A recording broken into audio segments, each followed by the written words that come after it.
Oh, friends, do I have a guest for you? Jack Hagerman is the VP of Community Engagement, which is basically an operations position for Pasadena Humane.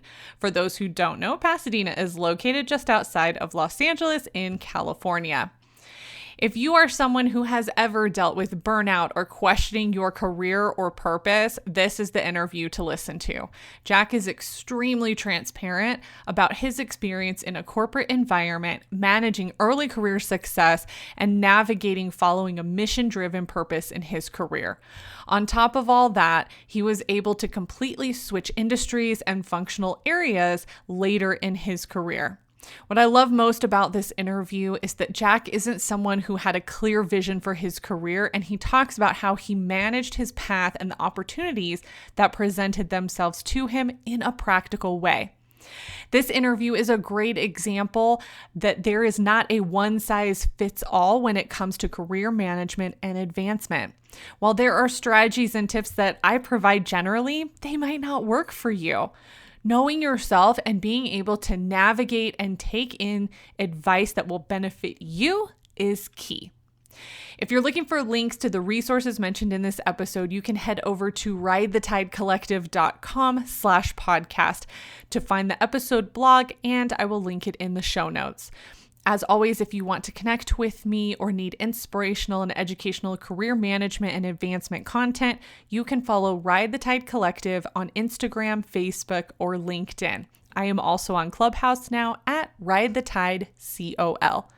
If you're loving these interview episodes, please subscribe to the podcast so you don't miss out. And if you didn't know, I also have the video version of this interview up on my YouTube channel, which you can also subscribe to. Just search Ride the Tide Collective.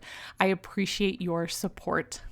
Welcome, friends. My guest today is somebody that I actually know in real life, which is always very exciting when I get to have friends on the podcast. His name is Jack Hagerman, and he works for Pasadena Humane as the Vice President of Community Engagement. And I know we're going to talk about where some of this interest with animal welfare stems from, because at one point in his life, he actually had a farm in the Midwest, and now you're in Pasadena in the middle of California. So I know we're going to have a little bit of discussion about that.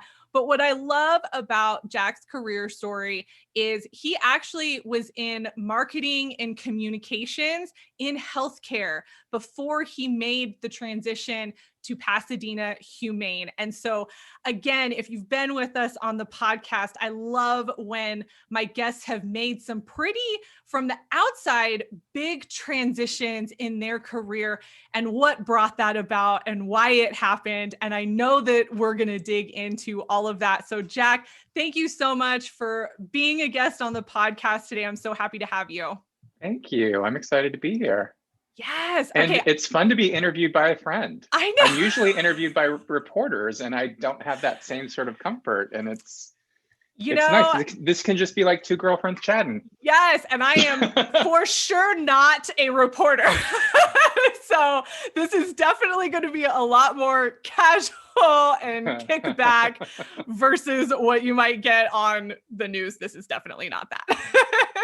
Okay, I want to jump into what your actual responsibilities are right now at Pasadena Humane, because I know they've actually shifted a little bit. So can you explain a little bit about what Pasadena Humane does specifically? Because I know there are some differences, and I want to make sure that people understand what Pasadena Humane is versus like the Humane Society, because that was something I didn't know. And then what is your specific role there? Sure. So Pasadena Humane is a humane society. We're a nonprofit animal shelter, animal welfare organization. So we provide animal control and services to the greater Los Angeles community. And so when most people think the Humane Society, they're usually thinking of the Humane Society of the United States, which is a larger countrywide organization that focuses on advocacy and legislation and animal control and animal welfare issues. Whereas we up at the site level are really focused on caring for animals in our community. So that's what we do here at Pasadena Humane. We accept animals from all of our service cities, all of the cities that we have an animal control contract with.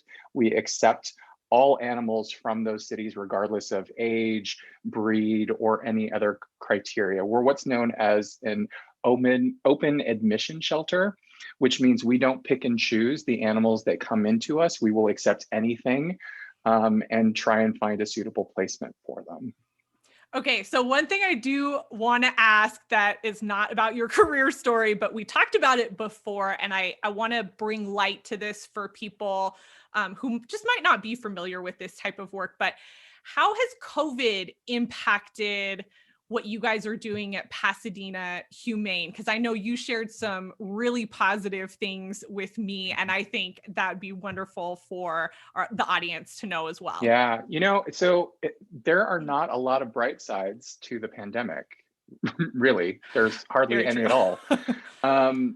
But I guess if there is a bright spot to what the pandemic brought about, is that it brought about a complete shift in how organizations like mine operate in the community. And so what I mean by that is prior to the pandemic, animal shelters were a place that you could go to at any time of the day, and you could go and you could walk around kennels and you could, browse the animals and see one that you were potentially interested in. And then you would put your name in to talk to a counselor to potentially adopt that animal. And it was all very spontaneous. And the problem with that type of a format, well, there's a number of problems with that. One, you don't get the kind of dedicated service when you're sort of trying to navigate a system with a whole lot of other people. So if there's like 6 people ahead of you in line, by the time you get to the head of that line, the person who's helping you is probably not going to be in a great mood, right? Like, so our experience in animal shelters was very similar to like kind of going to the DMV, where lots of people not real happy. And the pandemic forced us to close our doors in the way that we had them open before. We were still open for all of our services, but we had to reimagine what that looked like for the community. So the biggest thing that we shifted was, well, there were 2 big things. One, the animal welfare movement and the child welfare movement was born at the same time in this country, and they were sort of at that time in our history, the same thing. So when Pasadena Humane was founded in 1903, we were actually a shelter for battered women and children and draft animals. It was a place for animals and people. It was a shelter for animals and people. And so the movement sort of separated in the 30s when we decided to focus just on animal welfare. And the child welfare movement moved to a foster model because we realized at some point in our history that children being warehoused in orphanages is not a good thing, right? Like it's not good for development. It's not good for morale. It's not good for anything. So when we realized that children do better in homes, we created a better pathway for permanent placement. And so we never mirrored that with animal welfare until right now. It took us generations to figure out we've known it for years, but we just couldn't get the community to buy into that way of thinking. And the pandemic forced that on us because we had to get all of the animals out of the shelter as quickly as possible because we couldn't have as many people on site taking care of them for safety. Right? We had to keep as few employees here as possible, which meant that we had to have as few animals here as possible. So at the very beginning of the pandemic, we sent out a notice to the community saying, hey, we got to get these animals out. We need fosters now. And there was this really amazing happy phenomenon that like people really stepped up. Like they just were like, hey, me, I'll foster, I'll take something. And so we were able to get our entire population of animals out into homes. And we know through science, animals do better in a home. They don't do well in cages. They don't do well in an environment where they're separated by cages with other animals, right?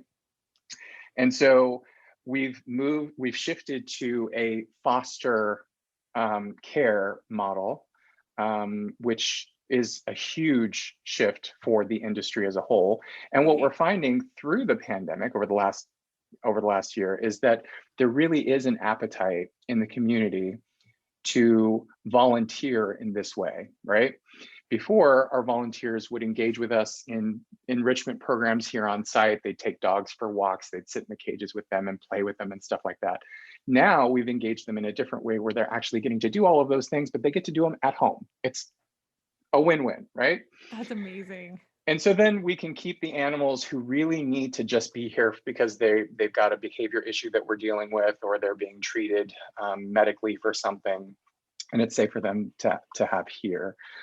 So those are some of the big shifts that we've seen that we actually don't think we're going to go back on when things go back to normal. So we're not going to have a world where people can just walk through kennels again and browse and shop that way, because it's not good for the animals. Like it's actually really quite traumatizing to be living your life in a kennel while random people are walking by throwing things and trying to get your attention, and there's a lot of strange smells. Like it's not good for the animal. Right. So we're never going to go back to that. We'll probably create a concierge model where you make an appointment and you've already looked on our website for the animals that you're interested in. You come and we escort you through that process, and you get that personalized service from start to finish. So we're really kind of making a much better experience for the animals while they're in our care, and we're creating a better experience for our potential adopters. It's really exciting. That's amazing. I love hearing that because, as you said, the pandemic is awful. Awful things have come from it. But this is also the type of innovation that we're seeing with certain organizations. They are realizing, hey, either we have to change our model, or is there a better way? Because now here are the barriers that we have that we didn't have before. So this gets me really excited. Right. Yeah. I love hearing that. I love hearing when organizations so quickly can make that pivot. And I want to point out your position now is in operations. So a lot of figuring out all of this process that falls on to your position, if I'm not mistaken, right? Yeah. So what else are you doing right now? Like, what does that position look like? Yeah. So when I was hired to manage the communications division, which at that time was marketing and public relations, volunteer services, and community outreach. And that role has really grown and expanded, particularly in the last year, where I took over operations for the organization. So I basically manage the operations for all of our customer-facing departments. So I manage our animal resource center, which is where animals come in to our system. I manage adoptions and placement, which is outcomes. It's where animals go out with a live positive outcome. I manage our volunteer services still. I still manage our community outreach team and humane education. But now I just, it made sense for us to kind of have one umbrella for all things customer experience, whether that's education, placement and adoption, our shelter retail store, all of those things, so that we can actually create a Pasadena humane way of providing customer service that's uniform regardless of what department you're working in. You're getting the same kind of treatment throughout. Nice. That's amazing. Okay. So now let's pivot to how did we get here? So I would love for you to share a couple of poignant transitions that you've had in your career that got you to this role. And you better talk about the farm. I don't know if you're planning to, but Yes, I'll definitely talk you're about going to have to. Well, I think the farm was probably the most pivotal moment, but I guess I'll start sort of, my career, I've been very successful in my career through a series of accidents. And what I mean by that is I don't know that I really had this vision or this idea of where I wanted to sit and what I wanted to be in the world as a functioning adult making money and supporting myself. I didn't have any idea what that would look like, but what I did know was what I was good at. And I wasn't good for much, honestly. Like I really, Jack. I was a good writer and I was a good communicator. And so, and I was good at sort of taking complex thoughts and simplifying them and articulating them in a way that was palatable to a greater number of people. And so because I knew that that was kind of my gift, I wanted to seek out a career path that would allow me to do that and didn't involve math. So I appreciate that because my degree's in art. So I totally appreciate that. So I majored in journalism in college. And, because I went to an expensive private school and came from a very poor family, I didn't have the luxury of just being able to go to school. So as a way of making a living while I was in school, I was taking every paid internship that I could get. And one paid internship that I got was at a small community hospital near where I went to school. And that kind of started the path to healthcare. Is that while I was in college, I all of a sudden had a real job in healthcare, marketing and public relations, and I hadn't even gotten my degree yet. So by the time I graduated college, I had some tangible experience that could market me for another position. And so that started this theme that I have in my career of aligning myself with really powerful mentors. And so my very first mentor came from that job. She was my manager in the department. And by the time I graduated college, she had moved on to a PR agency in Los Angeles. It was the number 2 PR agency in the world at that time. Wow. And she got hired on their healthcare team. And so after I graduated, she had an opening for sort of an entry-level account executive position, and she hired me as that. A few years later, she moved on to a health system, Cedars-Sinai, and she hired me there. And so this theme of following a mentor started with her. And then by the time I made it to Cedars-Sinai, and again, I was just following the opportunity, right? Like I what I liked about healthcare at the time was this was back in the days when the dot-com boom happened. And I was working at a PR agency that had big budgets because the dot-coms were all doing really, really well. And when the bubble burst, I started watching all of my colleagues get laid off because all these startups were failing. Right. And I was on the healthcare team and it was stable. And so I wanted stability because I came from a very poor family growing up and I wanted money. I wanted to make money and I wanted stability. And I was very risk averse in the sense that I wasn't super entrepreneurial. I didn't want to go for some startup that would last for 6 months and then find myself unemployed again. I wanted that stability. And healthcare really at the time represented that for me.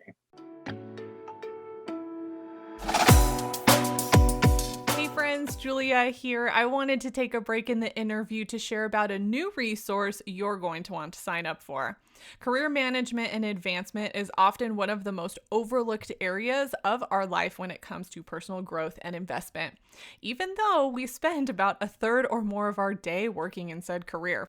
Now is the time to start investing in yourself and your career, and the Career Hack Masterclass is the best first step.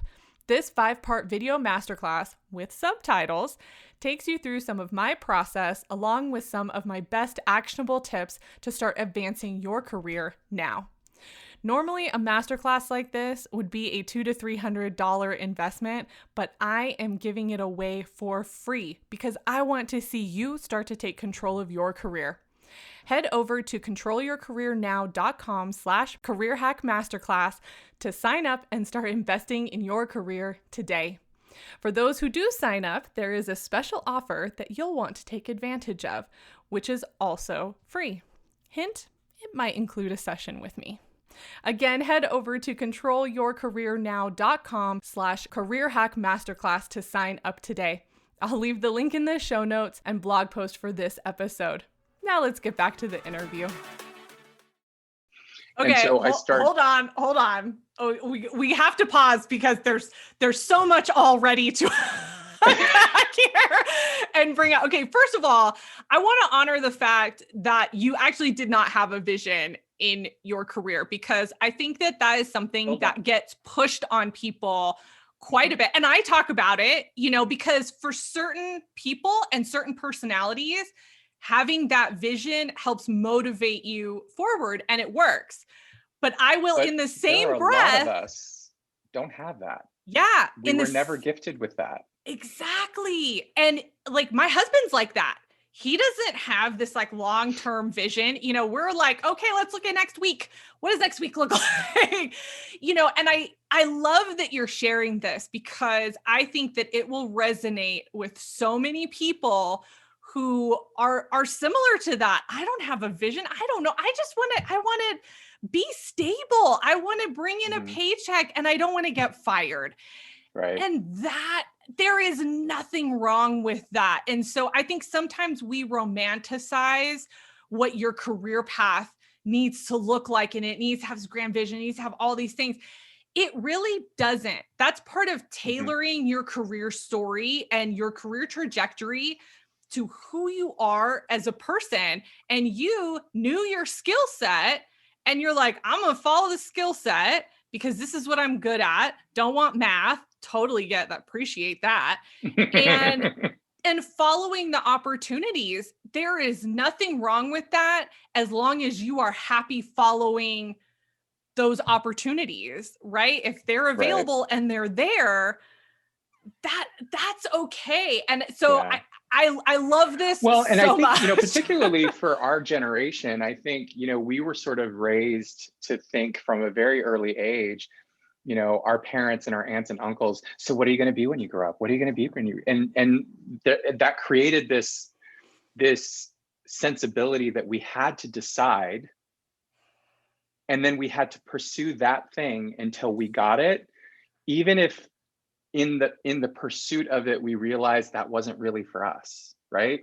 Yep. It's like you decide when you're 6 years old that you're going to be an architect. So that means you're going to have to be good at math and you're going to take that trajectory up. And for me, I would get this grand idea, that I would be like, oh, that looks like fun. I want to do that. And then I would start to explore it and realize, oh, this involves math. I don't think I can do that.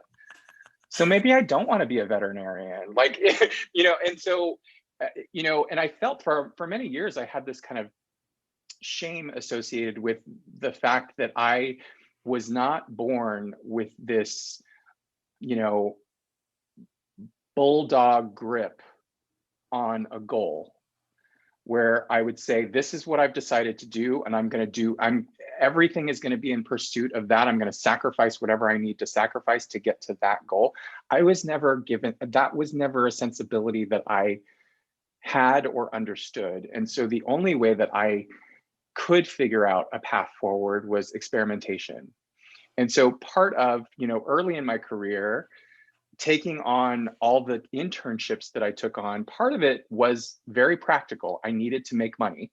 Right. And the other part was, I just don't know where I fit. I don't know what I love. I don't know what I'm really great at. I have an idea, but I don't, just because I was a good writer, I ended up getting a journalism degree because I'm a good writer, but I had no interest in being a journalist. So I'm thinking, well, That's what can I very do with common. that? You know what I mean? Like, Yeah. I don't want to be a journalist. So obviously, PR is the next logical step. So I decided to pursue that path and experiment along Right. that path. And so, for in my early career, I was experimenting with PR, and that ended up being a good fit for me because I was a good communicator. I was good at taking complex ideas and synthesizing them and making them palatable for the masses. That was sort of my gift, and I leveraged that gift well in healthcare. And Nice. and I was able to derive longer term satisfaction in that because I I was at least doing it in an industry that I felt had some nobility to it, right? Right. Like I lost my mom early in my life, and she passed away from cancer. Mm. And you know what I realized watching her journey at the time that it happened was she never had to get as sick as she eventually got because she wasn't empowered with the information, um, and she wasn't empowered to ask questions about her own healthcare decisions. And so that became this like thing that I clung to. I'm like, I Mm. don't I that's why I'm going to love healthcare, because I now have an opportunity to help communicate what people's healthcare options are. I have the ability to create content to help people be more empowered when it comes to their own healthcare. That became my mantra. That became the reason I was passionate about going forward, Wow. until I didn't. Because there came a time, we're talking about transitional moments, right? Like, Hmm. and I had created a successful, really successful career. I was making really good money and I was very accomplished. I had the great titles. I was a director in a large health system by the time I was 27. I was doing well. And, by the time I got to my early 30s, I had achieved kind of all that I felt like I could achieve in that industry. And I had realized that I'd lost that mission driven focus Mm. that had carried me forward. The mission all of a sudden wasn't as powerful for me anymore. I just wasn't excited about it. And I was struggling because at that point in my career, I had done so well on this path that I felt a little stuck. Like, Mm. who's going to look at me in a different industry now? I've got too much experience over here, that like everyone sees that my jobs have been healthcare, healthcare, healthcare, PR Right. agency, healthcare. And so who's going to want someone who only has healthcare experience on the consumer product side at Motorola or whatever it is, Right. like I couldn't find the connection. If I wanted to explore a different avenue, all of a sudden I had too much experience to be taken seriously for the level of jobs I was technically qualified for. And that would mean that I would have to take a nosedive and start over Mm. from the ground up. And I didn't feel like I was in a position to be able to do that financially. Right. I didn't think that anybody would necessarily even want to take that risk on me. And Yeah. so it was a struggle for a really long time. And I found that I had taken a job on the East Coast, and it was a really big job. And culturally it was a really bad fit. It was the kind of environment at that time, and I don't think it's like that now, but at that time it was a very sort of, there was a sensibility there that if you weren't working longer, you weren't working hard. And so it was almost a competition to see who would leave the office the latest. And that was a quality of life I wasn't interested in. And Right. so I was finding that I was getting more and more resentful of my chosen career path. And so as I was getting more resentful and as my quality of life was diminishing because I was in an environment where I was encouraged and expected to really just focus on work when that isn't who I am, that I kind of got to a breaking point. I got to this point where I'm like, I'm either gonna have a nervous breakdown, um, or I'm gonna end up being bad at my job. And Right. unfortunately, and this is the first time I'm really admitting this publicly, I that became true. I became bad at my job. I became disengaged. I Mm, became um, it became difficult for me to focus. It became difficult for me to deliver. And by that time, I had another mentor who I had followed to another, like, multiple jobs, and I felt like I was because I let her down. I had mm, gotten to a point where I was no longer operating with the same level of sharpness and ambition that I was kind of known for, right. and I had to step away. So that's when the farm happened. Okay. So Hold on. Let's pause. We have to pause on that one because first of all, I I have been in that place as well. And the way that I used to describe it was I was mediocre at my job. And for me, mediocrity was the absolute bottom of the barrel in terms of how I approach my work, and I'm listening to your story and it's almost like PTSD, like it's like bringing back it's as trauma. it's It's trauma. trauma. It is absolute trauma. Because nobody ever wants to view themselves as that person, right? You No. don't ever want to think of yourself as that person who's given up. Right. Right. But culture and management and all of those things make such an impact on the people that are there. And what I want to share here, because I know I get a lot of people who are in management or aspiring management who listen to this, you have to watch out for your high achievers and your high performers. Because when you start to create a culture that does not support what they're doing, this is what happens. This is what you see happen. And I think as a high achiever, I know for myself, I was the person that was like, okay, I have to stay later. I have to do more. I have to take on more projects. Okay, I'll volunteer for this thing. Because Yeah. if I don't, then somehow I am less than. Nobody ever Mm-hmm. said that to me. That's my own like crazy Mm-hmm. internal Totally. thing. But then you put a culture that already is like that on top of that, and your Mm-hmm. best people will burn out the fastest because they take responsibility for the work that they do. And then your quality of life, as you said, goes out the window. And now we're about to have a nervous breakdown because Right. we cannot manage it all. And I know you are not alone in having felt that. And I appreciate you sharing it.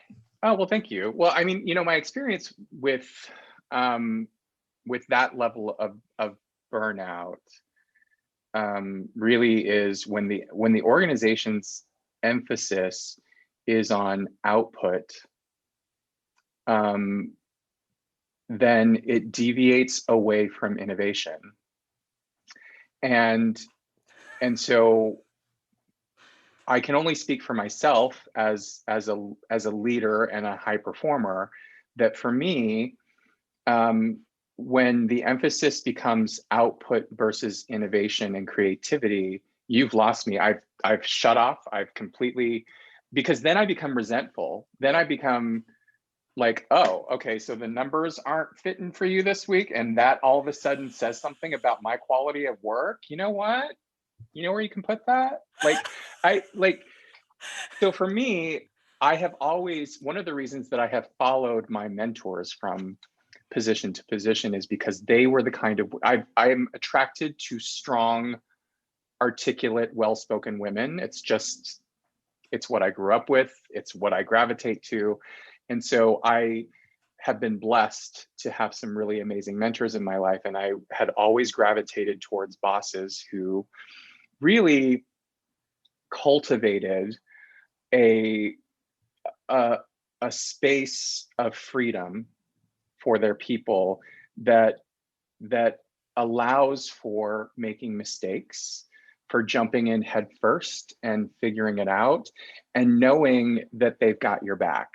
Like, I think one of the things that when I'm asked like kind of my tricks in the toolbox of how I manage people, that's really first and foremost what I say. It's my job as a leader to create an environment for my folks to be creative and to take risks. And you're never going to take a risk if my expectation of you is all based on the output. Yes. And so for me, I need to know that the people that are working for me have the freedom to be able to be creative and thoughtful and innovative. And sometimes that means taking a step back from doing things the way that they were always done in favor of doing them in a different way. Sometimes it means pausing altogether until you can recalibrate and having the patience to just breathe through that moment until a better idea comes forward, and making sure that it's all okay, and that it's okay to screw up. If you screw up, I'm going to have your back. We're going to figure this out together. We're going to course correct. We're going to pivot. We're going to do whatever we need to do. But at least now we have information. Now that screw up is it's intel. It tells me that that piece of that thing didn't work, but that doesn't mean that all of the parts don't work. Right. And so Absolutely. when I moved to that culture on the East Coast, I still had the boss who was all of those things to me. But unfortunately, she couldn't shield me from the fact that the rest of the organization did not operate that way. Right. And that's what I was reacting to. And that's where I felt like I was just constantly underwater. I was constantly having to justify my presence in a way I wasn't used to. I was always told that I was pretty and that I was strong and that I like, you know what I mean? Like that, like I was told that I was good at stuff. Right. And then all of a sudden I'm being told I'm not good at stuff. And I'm like, this doesn't make sense. And so rather than trying to operate at their level and shift my mindset to the output, I was like, screw you. I'm going to go start a farm. Okay, I love this. I love this conversation because how many of us have been in that position where it's like, this is not working. Like, it's not, you might love your boss, you might love certain points in your career, but man, that culture around you. And there was something another guest said to me. They said, sometimes you need to have bad jobs and sometimes you need to have bad bosses. And as you were telling that story, I was like, I think this was that moment for you, like having that, you have an amazing boss, but you have a bad job. Mm-hmm. But what a pivotal moment to recognize all of the things that you recognized that really solidified, I think, moving forward, what your career is going to look like and what you were looking for in a career. So let's talk about the farm. How did that transition? So, I mean, animals have always been a big part of my life. I grew up and I preferred the company of my pets.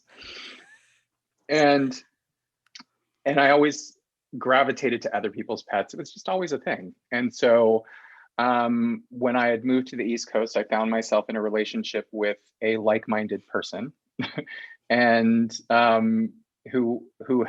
he had grown up on a farm. And so we were in a relationship together, and he had an opportunity to he's in academia, and he got a tenured position at UW-Madison. And that's not for his program. It was the best program in his field for what he does. It was a no-brainer job offer. Like you got to take that job offer. Yes, it's Wisconsin, but like, duh, right. Like you take the job. Right. And so he took the job, and so for a while we did the long distance thing. I stayed in DC with the bad job. And we decided when we were moving there that we would, since he grew up on a farm and he like was in 4-H growing up, like he was very, very into animals, probably even more so than me. Like I'm into animals a lot. He takes it to a whole different level. And so we decided, we're moving to Wisconsin, lots of wide open space. We can actually afford to buy some land. So we bought this beautiful, beautiful farm.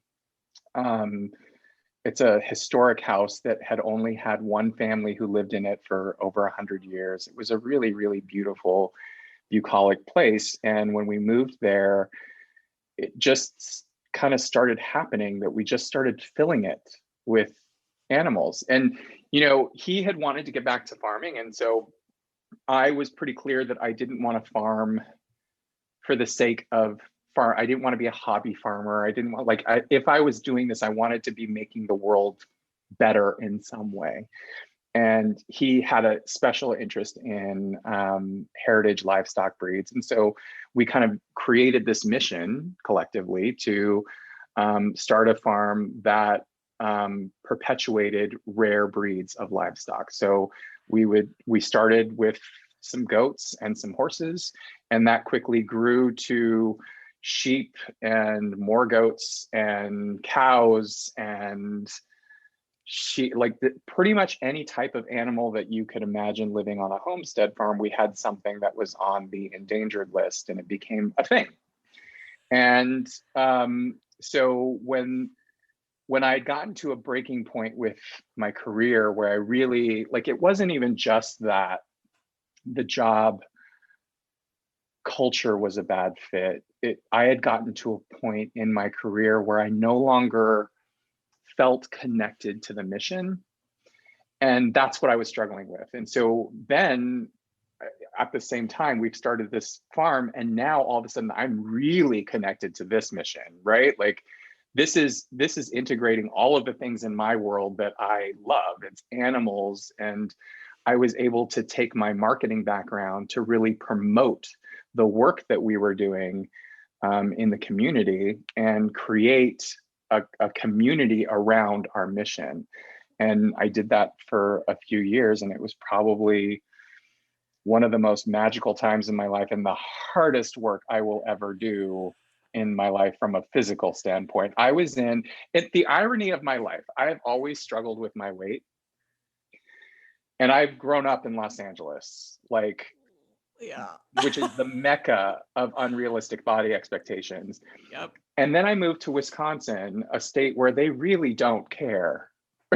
Yep. And all of a sudden, I look like an Adonis. Best shape of my life. But, That's hilarious. Oh my gosh. Okay, so that's the connection then to Pasadena Humane. That was yes. That's how you made the leap then from healthcare marketing to Pasadena Humane. Yes and no. So when that adventure ended and that relationship ended, and so that's why the adventure ended, I moved back to be closer to my family in Los Angeles, and I actually got back into healthcare. And it felt very empty. It felt very, having just gone from this magical, empowering experience creating my own business on a farm in Wisconsin to all of a sudden the minutia of going back to an office every day. It was a very jarring kind of experience. And so, but I didn't, it had been so many years at that point that I really, at this point in my career, unless I was planning on starting completely over, I didn't really see a path out. Right. And it was just one of those kismet moments. I received a job posting in my email, and I saw Pasadena Humane Society, and I was like, what's that about? And so I read the job description. It was this weird moment where it felt like that job was written custom for me. And, in that moment, I think I don't know how conscious this was. It's just what I decided was important in the moment. I decided to apply for it because what do I have to lose? Right. But I wrote a really unconventional cover letter that kind of painted a picture of how I was connecting the dots, right? Like I had all of this tangible experience for the hard skills that they were looking for. I had demonstrated experience in that. From an industry perspective, I could draw, my farming experience, and that at least helped articulate my passion for animals. But where I actually made the impression was in drawing the connections between the two industries. Mm. And so I was able to say, look, in healthcare, it's we deal with admissions and how people come in through our system, and you go in through the system because you need some sort of service. It works the same in shelters. You're coming in because they need services. The pathways look similar. I know how to navigate in that world. It's same throughput, different species. Yep. Oh And my they were gosh. able to see that connection as well.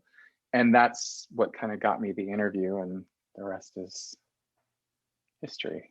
Okay, for everybody listening, that was pretty much a masterclass in how do you bridge industries and functional areas together. That was absolutely perfect. And I've been hearing this a lot. A lot of people are in a place because of the pandemic where they want to switch industries, they want to switch functional areas in some cases.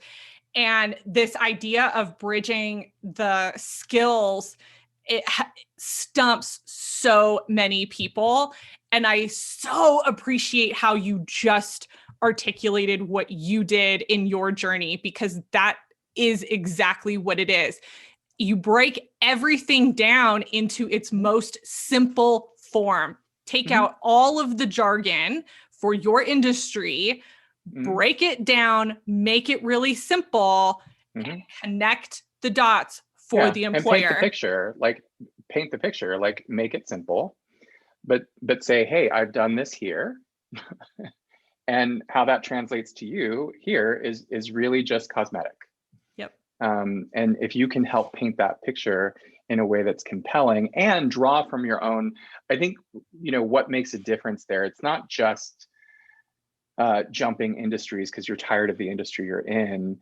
It's drawing and painting a picture for why that industry that you're trying to jump into is important to you, Right. and drawing your personal experience and the passion that you would bring to it because of that. That somehow is the no-brainer, right? It's like, Right. well, of course you want to jump industries because this is where you really belong. Right. Right. Okay. Here's what I love about your story, Jack. And I hope that other people will see this in themselves. At the beginning, you were like, I had no vision. I didn't know where I was going to go, I which still don't, by the way. I get that. I get that. However, what you did have was you had a connection to the work that you were doing. So even on the healthcare side, you had a connection with the experience with your mom. With the farm, you had a connection with your love for animals, that then now at the Humane Society, you're like merging everything together. And I think that's what's important too. If you're not somebody that visions out, what is an industry that has some connection for you? And it does not have to be, like yours was your mom with cancer. That's a very specific and unique experience, although I know many people have gone through that. But it doesn't even have to be that. It can be, I used to say, if I could go back and redo it, I would work for a cosmetics company because I love makeup and I think it is so fun and I love the creativity and just I love all of that, and I'd love to work on the corporate side of that, right? Because I just love it so much and I'm into makeup myself. And just having those connections when you're looking at industries, that is enough in a lot of ways, because then when you get into an interview or into a networking situation or something like that, your passion and your connection for that will come through in a way that it won't if you have absolutely zero connection with what's going on in that industry. Well, and there's something that you touched on with passion that I want to kind of unpack a little bit, because I think one of the areas that I have struggled with throughout my life, not just in my career, but just in general, was this idea of passion. We're socialized to think that we should be passionate about the things that we're doing, right? And that I should be passionate about animal welfare, right? And it never resonated with me. I was never a truly passionate person about any one thing. Yes, I love animals. I love animals a lot in a healthy way. I would Right. not say that I'm obsessive about it, and like it's not a passion for me. And so I had, at some point in my life, I had to give up this expectation that I felt like the universe was putting on me, that I needed to be passionate about something, and that it was okay just to be a curious person. Mm-hmm. Because at the core, that's really what I am. I am not a passionate person in the way that a lot of people define what is supposed to be passionate, Right. but I well make up for that with my curiosity. And so I've been the architect of my career from that point of view versus trying to find the thing I'm passionate about. Mm-hmm.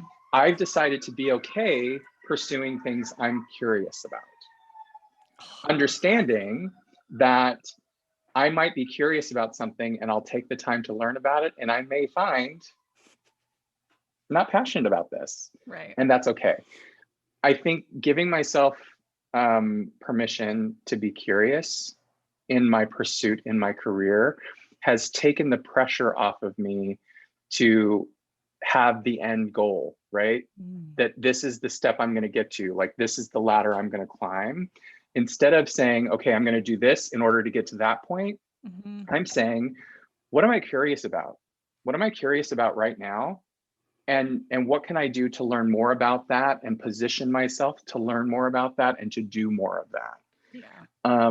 And what I'm finding is that I'm actually quite passionate about a lot of things in my way. Yep. And my curiosity is the thing that's propelling me forward in my career, because it's giving me new doors to open. It's giving me new opportunities to look at and try and navigate. And I think that's the distinction. I tend to get triggered a little bit when I hear people talking about passion. Find what you're passionate about. Find what, like, and that's not really what it's about. Like, pursue your curiosity, and you may find that you're passionate about what you find. You may not, and that's okay. Keep pursuing your curiosity, and you'll land somewhere. It'll be fun. Okay. Have you taken Gallup Strengths before? Strengths Finder, Strengths Quest? Yes, I think so. Are you a learner? Yes. Do you remember? Okay. That makes a lot of sense. I will tell you why. Okay. So first of all, I'm a learner. It's part of why I am a career coach, actually, because I love these conversations. I love learning about what people do, how they work. I get totally into it, even if I have absolutely no interest in doing it. I think it's absolutely fascinating. When I was doing career coaching, career counseling at the college level, I met so many students who were exactly like that. And they would sit across from me and say, I don't know what to do because I love so many different things, or I'm interested in so many different things. And I don't have this one thing, and they're like, I have this friend or this roommate, and they're going down this path and they're so clear about it. And they've been like that for a long time. Mm-hmm. And I just don't have that. Like, what is wrong with me? Mm-hmm. And I was like, whoa, what is happening? And I think it's exactly what you're talking about. Society goes in on this, what are you passionate about? What are you passionate about? And the reality is you can be passionate, whatever term you want to use, you can be interested in a lot of different things. And for those students, when I would talk to them, I'd be like, okay, hold on. First of all, it is okay to be interested in a lot of different things. Second of all, it is likely that your career is going to take you in a lot of different directions. And you have to now just understand and be comfortable with the fact that that's probably what's going to happen, because you're going to have a new thing that you want to explore and look at. And there's nothing wrong with that, because we are not boomers. We are not greatest generation. We are not coming off of generations where you worked one job, you had one skill set, and you did that for the rest of your life at one company. That's not a real thing anymore. For some people, yes, it fits their personality type, it fits what they want out of life, and that's totally fine. And there are still some organizations that do that. But oh man, I can't even tell you how many students I saw that I wish I had done this interview back then to share it with them, because I can guarantee there are a lot of professionals out there right now that feel the same way. I just want to try different things. I just want to go and do different things. And that's okay, as long as it fits in with whatever your responsibilities are and whatever you want in this season of your life. It's okay to go and try things out and bounce around. Yeah. And I think, I think we need to normalize bouncing around a little more than we have in our culture when it comes to professionalism. Because I think, when I gave myself permission to be okay just being a curious person versus being a passionate person, I also had to accept that it was okay to change my mind. And I think that's where I think most people who become really dissatisfied in their careers kind of struggle, is that I've put so much work into this path, and I don't want to admit to myself that this isn't it. I don't want to admit, either in words or through my actions by switching, that I made a mistake. And I think that's the key, though. It's not a mistake, it's awareness, right? Yes. Sometimes you work really hard down a path to get the awareness you need to either continue moving in that direction or to shift. Absolutely. And I think we don't really encourage that enough with young professionals, where we encourage them to kind of, follow their curiosity and see what fits. And then when you get to a point, and you might find that you're really successful on one path. Like for me, I was really successful for many years on the path of marketing and communications. And now my role is completely different. And it was a natural progression based on where my curiosity took me. And I don't know that at a different point in my life, when I was more stubborn, when I didn't have that awareness, that I would have sought it out. I would have thought, no, marketing is what I chose. I got to stick with marketing. That's what I know. That's what I'm good at. I got to stick with that because that's what I'm good at. And you get really attached to the identity of your career. And so when that identity no longer suits you, it's like staying in a bad marriage. Yes.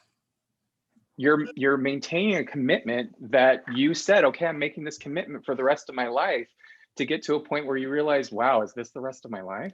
Like, and it's an arbitrary commitment to who? To who? Yeah. To who? A parent? A mentor? A spouse? Like, who? It's not their life. They don't have to live it day to day. So, well, and they're going to rehire someone in your position once you leave. So it's right. Oh my gosh. Okay. In the interest of time, I want to skip to some of my resourcing questions. Okay. Tell me about a book that changed your perspective on your career or life. Start With Why by Simon Sinek. You're like the third or fourth person to recommend that book. I think it helped me on the marketing side, certainly, because it validated what I had kind of known for years about how people choose products and services. Right. But I think how it's really kind of adapted and shifted in my work now on the operations side is that shaping culture and creating a culture of inclusiveness and collaboration begins with explaining why you're doing what you're doing.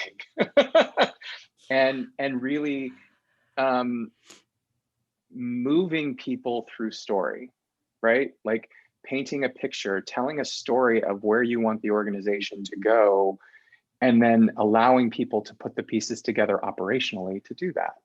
Right. But if I tell someone in this department, okay, this is what I need you to do this week, but I'm not willing to explain to you how that has a ripple effect in all of these other areas, then I can't be upset with you for not being super engaged on doing that right all the time. Right. And so I think if I can explain to someone that they have to be able to do a complete intake assessment on an animal from start to finish, because that could affect how long they end up staying in our system, all of a sudden that becomes a more important task. So I think, for me, it really has shaped how I choose to lead in an organization, because I spend my day, literally every day, I spend my day weaving stories, painting pictures, innovating through story, and figuring out, okay, if this is the outcome we want, how could we figure that out here to achieve that? And maintaining flexibility throughout. Like that to me is how strong teams develop. And that's what keeps people engaged. Yeah. Yeah. Awesome. Thank you for sharing that. I think Simon Sinek is definitely at the top of the book recommendations for this season. Yeah. So I appreciate your explanation. And he's handsome, so that helps. It does. Also, you should listen to his interview on Brene Brown. It was Brene Brown's podcast. So good. So good. Because I don't normally hear him. It's seriously, it's so good. Like, I don't ever hear him in this way. Like normally he's a little bit more rehearsed because he's doing talks and stuff like that. Mm-hmm. But this was a really great version of him that I think is a little bit different, and a little bit more personal. So check it out. A little plug for her podcast, as if she needs it. Okay. So one of my big tenets in my business and what I do is this idea of controlling your career. And basically what this is getting to a place where you say, I don't know if this is quite what I want right now. And you really figure out for yourself what that looks like, and you move forward in such a way where you are taking control. You're really taking a hold of your career in a way that maybe you hadn't done at other points. So I would love for you to share a time where you feel like you really took control of your career. I guess, frankly, the moment I felt like I took the most control of my career was when I left it. I think I had to leave it in order to gain a broader perspective of who I was in the world and where I fit. And I needed that time and space to, and quite frankly, I'm going to be super honest, I needed to be taken down a few pegs. I really did. I had achieved a lot of success, and it all, in my mind, sort of came relatively easy to me. And it wasn't until things stopped coming easy that I really had to do the hard work, and I needed to step away for a minute to really unpack all of that and realize I wasn't as great as I thought I was. I wasn't as strong as I thought I was. I wasn't as creative as I thought I was. So I think I needed to be humbled. And I was definitely humbled, because there came a point where, like, when I was farming, I had been away from my job for so long at that point that that I found it hard to get back in. Like jumping back in was harder because I took a break. And so I imagine it was very similar to what it's like for parents who decide to take time off to raise their children and then try and jump back into their career. It is not easy. Mm-mm. And it's in some ways a little demoralizing. And so I had to go through that really difficult period of figuring out who I was in the world again when, you know, for most of my career, I just kept getting handed these great jobs and I kept getting networked into these really great situations. And then all of a sudden that all dried up and I had to pound the pavement. And build all new contacts and build, and like I was truly rebuilding when I moved back to California. I had been away from Los Angeles for more than 20 years at that point. I didn't know anybody anymore. I didn't have any connections. I didn't know how to start here. And that experience was humbling. That's the best word I can come up with. But you know what? It really, like, once I did find myself in a situation that felt healthy and good again and true to who I was, I don't take that for granted now. Mm-hmm. Like I find a sense of gratitude, and I also don't pretend that I'm greater than I am. Like I've come to realize at this age of my life, I've got more experience now than I have ever had. And I am free to admit now that I know not much more. Like I'm still learning as much as everyone else is learning. I'm still fumbling as much as everyone else is fumbling. And I'm not trying to be as buttoned up and as together and as with it as I think I always insisted on being before. I'm a little more open to being vulnerable and a little more open to admitting when I don't know. And that was a gift. Jack, I love this interview so much. I so appreciate your transparency through this entire interview, because I know there are people that are going to listen to this and resonate with what you've said. And I think COVID has, I think, created some of these opportunities, I guess I would say, for people who were where you're at. You know, I think people are getting to a point where they're like, what do I care about? Mm-hmm. What matters to me?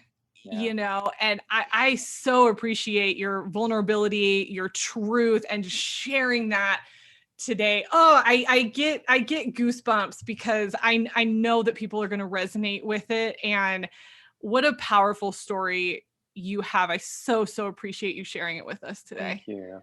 Thank you. Oh my This was gosh. fun. I'm glad we did it. Yes, me too. Okay. Where can people connect with you if they want to either learn more about Pasadena Humane or just connect with you one-on-one? So you can find my bio on pasadenahumane.org. Okay. If you want to connect with me on social media, I'm at Jack Hagerman on Facebook and Instagram. And I think the same on LinkedIn. So if you just plug in Jack Hagerman, you'll see my picture with my 2 dogs. Awesome. And I will link all of that into the blog post for this episode, so you don't have to go search for it. The links will all be there. Jack, thank you so much again. I so appreciate you taking the time with me today.